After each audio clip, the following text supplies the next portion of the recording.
Hey, it's meteorologist Cory Reppenhagen here with the 9 News Weather Impact Team, taking a look for your forecast on Saturday. Now, it looks like Denver is going to actually stay pretty dry despite a low pressure storm system going right over our heads.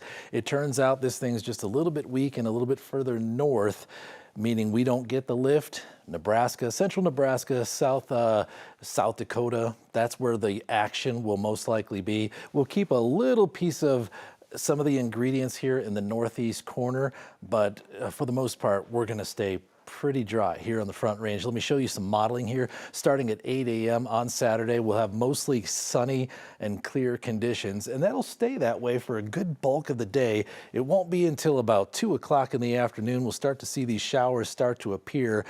Good chance we'll see at least a strong storm, probably not severe, up on the northern Front Range near Fort Collins.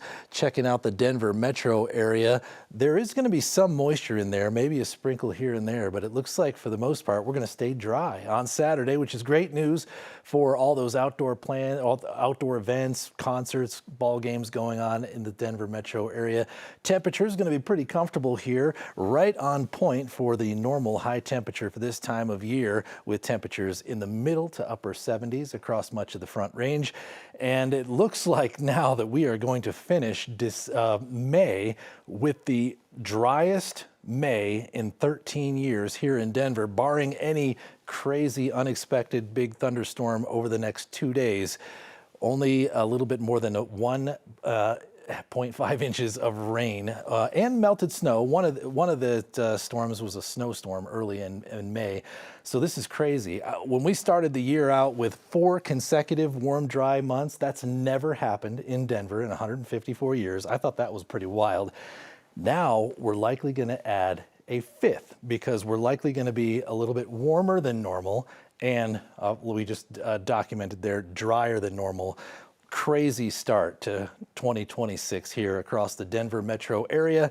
And here's your forecast for Saturday and Sunday. This is why I said, barring any craziness, we have pretty low chances to actually see any rain, let alone some big rain here coming up over the last 2 days of May.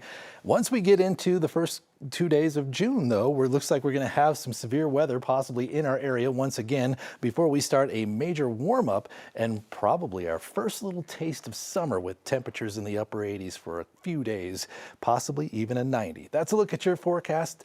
Thanks for tuning in, and I hope you all have a real nice weekend.